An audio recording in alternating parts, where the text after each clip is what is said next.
Sean bienvenidos a esta presentación del equipo número 9. Nos tocó el tema de biología de cocodrilos y tortugas. Mis compañeros son Nelson Abraham, Miguel Ángel y Brian Alberto, y su servidora Alma Zarate.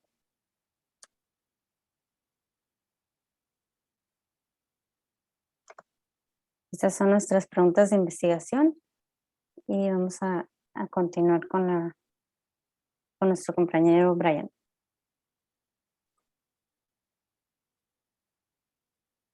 La primera pregunta elegida es: ¿cómo es la relación filogenética y evolutiva entre el orden Crocodilia?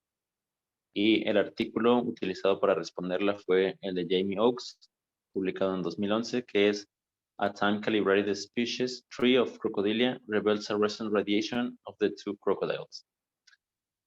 Bueno, para definir un poco la pregunta y los fundamentos, tenemos que entender de qué hablamos cuando nos referimos al orden Crocodilia. Y bueno, estamos ante un grupo de reptiles cuyos primeros representantes se remontan al Cretácico tardío, época en la que empiezan a aparecer grandes representantes bien conocidos actualmente, como Sarcosuchus imperator, que es un cocodrilo gigante, y Deinosuchus rugosus, entre otras especies del género que son caimanes, ¿no? Estos crocodiliformes vivieron en la llamada época de los dinosaurios, junto con otros grandes carnívoros y también con otros crocodilianos. Antes de ese trabajo se pensaba también que los crocodilus, un género actual, eran parte de esta cadena, pero ya veremos más adelante que no es así. Y bueno, ya viajando bastante más al presente, ahí en esa figura podemos ver a las tres principales familias de Crocodilia, que son Crocodilidae, los que todos conocemos como cocodrilos, Alligatoridae, que agrupa a los caimanes y a los aligatores, que son parte de subfamilias distintas dentro de la familia Alligatoridae. Y luego están los gaviales, que lucen como cualquier otro cocodriliano, pero a nivel morfológico son más delgados, tanto en cuerpo como en la zona bucal, y su dieta de igual forma es distinta. Los gaviales tienen una dieta casi exclusivamente piscívora, a diferencia de sus parientes que son más generalistas. Pasamos a los métodos.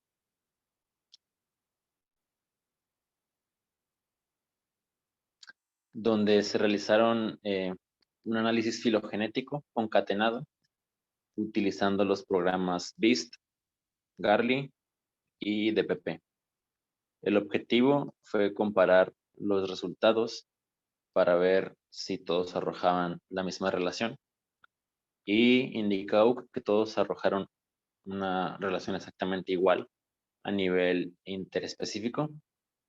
Las relaciones más destacables que estamos viendo en ese cladograma de la derecha es que se considera el género Mesitops, concretamente a Mesitops cataphractus, como hermano genético del género Osteolamus.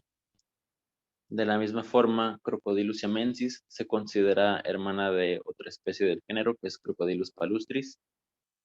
Se destaca el hecho de que las especies de la región de Australasia son parafiléticas. Esto quiere decir que las especies de este grupo incluyen a su ancestro común, pero no a todos sus descendientes, y esto implica que a algunas de ellas se les puede sustraer grupos holofiléticos.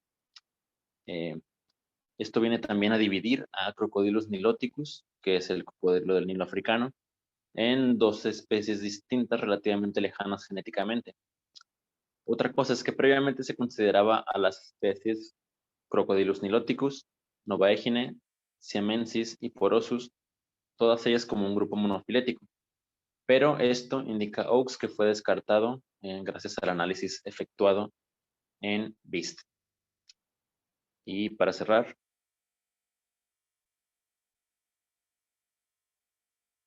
tenemos las conclusiones más relevantes hechas en este artículo. La primera gira en torno a la ubicación de Gavialis, perteneciente a la familia Gavialidae, y su relación con el género Tomistoma. Oakes indica que su trabajo muestra una relación innegable con dicho género dentro de Crocodilia, ya que antes había una especie de controversia respecto a si sí o sí no estaban relacionados, pero él dice que su trabajo lo asienta. También menciona que esto marca una nueva interpretación relativamente más compleja de la historia evolutiva del género Crocodylus. Indica Oakes que el género como tal se originó a partir de algún ancestro común que habitó en los trópicos del Indo-Pacífico serravaliano o tortoliano hace unos 11 millones de años durante el Mioceno. Ahí en la figura de la izquierda podemos ver cómo más o menos lucía el ancestro común más probable. En la figura del centro se puede ver a representantes de las tres familias de crocodilo actuales. Hacia arriba caimán, en el medio gavial y hacia abajo cocodrilo. Entonces, el ancestro común de estos crocodilios convivió con Purosaurus brasiliensis, que era el apex predator del Mioceno sudamericano y cuyo representante moderno más cercano es Caiman latirostris. Y bueno, una conclusión más relevante que se está viendo reflejada en el cladograma de la derecha gira en torno al paradigma que se tenía con el género Crocodylus. Antes se pensaba que provenían del Cretácico africano hace casi 100 millones de años, con lo que se formó por mucho tiempo la idea de que eran fósiles vivientes. Ahora en esta investigación se ha demostrado que realmente apareció en el Mioceno, el género, y surge la necesidad de más estudios, no solo por eso, sino por otro detalle que señala Oakes, y que es la diversidad del género Crocodylus no está siendo representada adecuadamente por su estatus taxonómico actual, que también estamos viendo reflejado en el cladograma de la derecha. Por ejemplo, indica que Crocodylus niloticus tiene dentro de su clasificación al menos a dos especies que necesitan ser separadas. También menciona que los crocs en Nueva Guinea y Filipinas podrían no estar reflejando su verdadera historia evolutiva, dada la clasificación actual. Entonces, la pregunta fue respondida, sí, de forma parcial, porque si bien Oakes presenta la relación filogenética de crocodilo en general, e incluso se refiere a otros grupos como Gabelidae, lo que realmente estamos viendo es solo una parte de la historia y no la página completa, ya que la exploración más profunda que hace gira en torno a el género Crocodylus.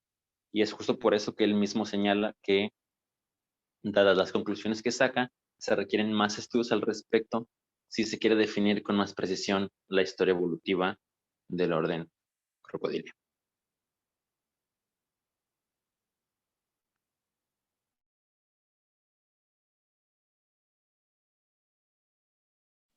La segunda pregunta de investigación es, ¿cuál es la contribución genética a la determinación del sexo en tortugas? TSD, que es de sus siglas en inglés, que significa Temperature Dependent Sex Determination, en el que, pues con el fin de saber qué es lo que sucede en el entorno natural de las tortugas, más propiamente del organismo Amis orbicularis, tomando en cuenta que la temperatura es algo que la determina. Se hicieron pues estudios en campo y estudios en laboratorio que demuestran que ciertas especies determinan su sexo, que determinan su sexo influenciado por la temperatura. Sin embargo, también se han descrito componentes genéticos en la determinación del sexo.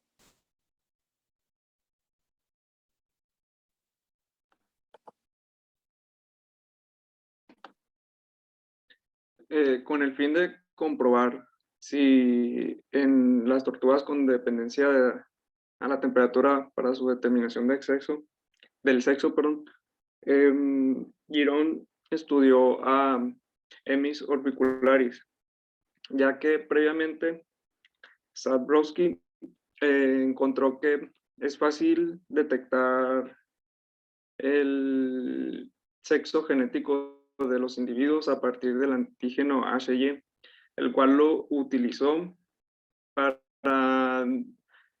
tipificar individuos que habían sido incubados a ciertas temperaturas, las cuales a temperaturas mayores a 30 grados, el 100% de los fenotipos habían sido hembras, y a temperaturas alrededor de 25 grados o menos resultaron ser 100% machos.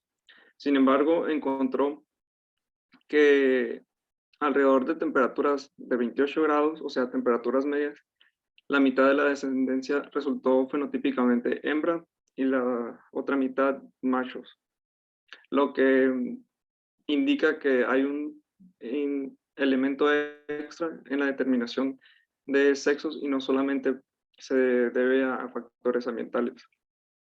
Para comprobar esto, Giron estudió a individuos de Emys orbicularis de estanques en diversos estanques de Francia, donde a los cuales les fueron mostrados fueron tomadas muestras de sangre y analizadas para tipificarse serológicamente conforme al antígeno HY, que ya había explicado anteriormente.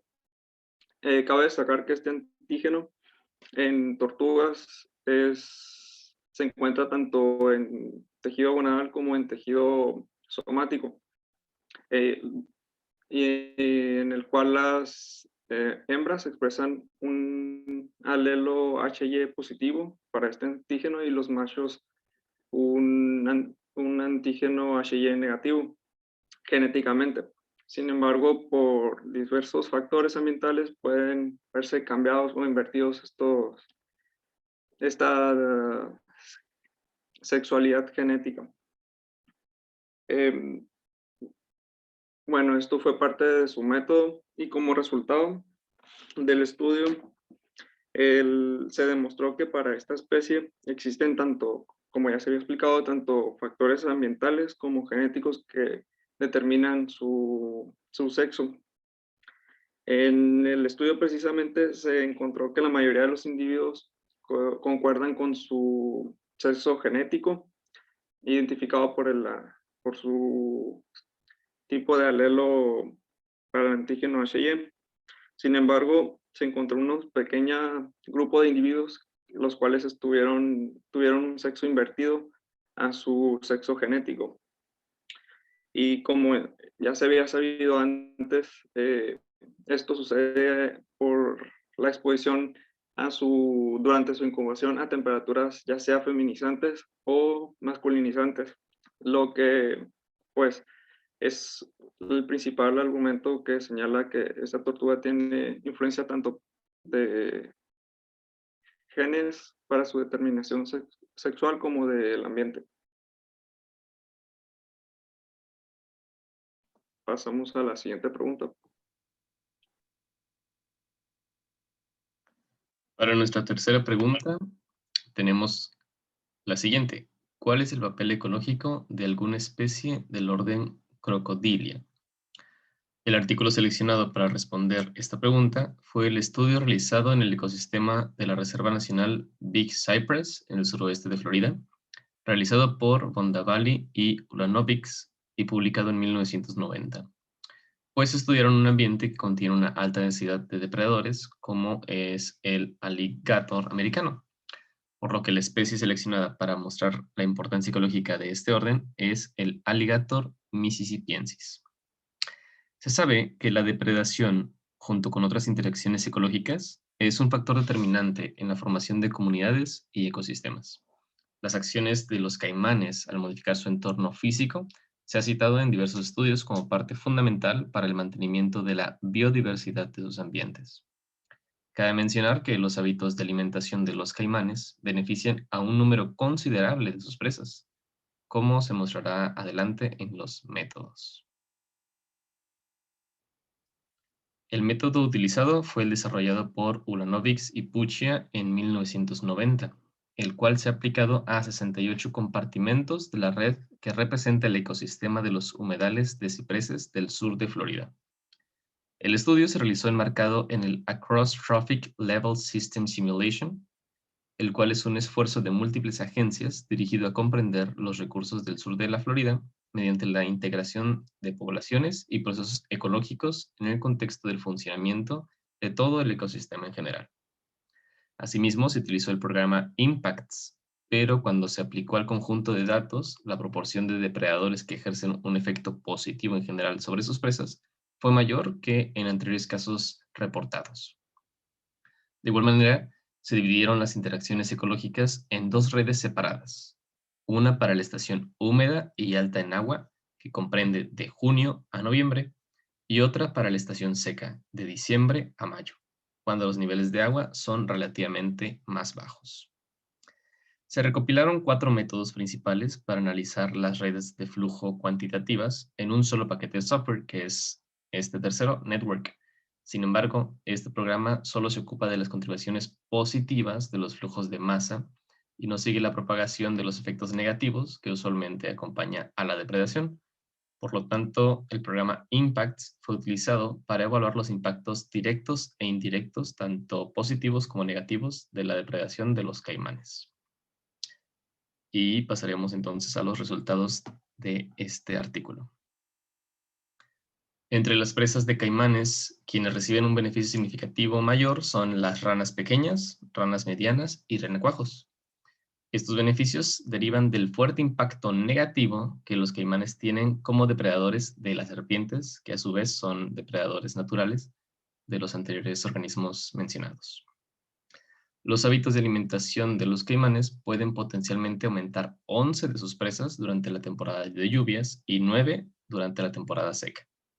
Incluyen a grupos como diferentes invertebrados, ranas, aves, ratones y ratas durante la temporada seca, e incluye además de los anteriores a cangrejos de ríos y salamandras durante la temporada húmeda.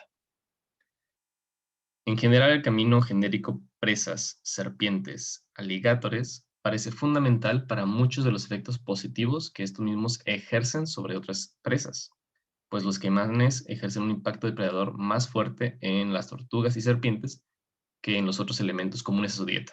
Por ejemplo, las ranas pequeñas son un elemento secundario en la dieta de los caimanes que comprende alrededor del 0.1 al 0.4% de la ingesta total.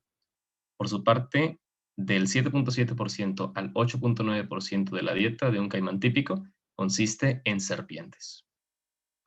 Otros beneficios que se mostraron en este artículo al ambiente que proporcionan los caimanes americanos son que cavan y mantienen estanques conocidos como hoyos de alligator, los cuales brindan refugio a peces, ranas y serpientes durante la temporada seca de invierno. Debido a que estas especies son fuentes de alimento para mamíferos y aves migratorias, los efectos de los caimanes se extienden más allá de la facilitación del hábitat.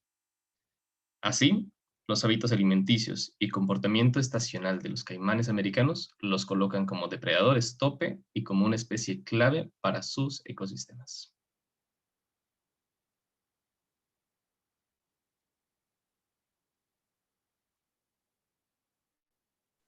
Aquí nuestra literatura citada. Gracias por su atención.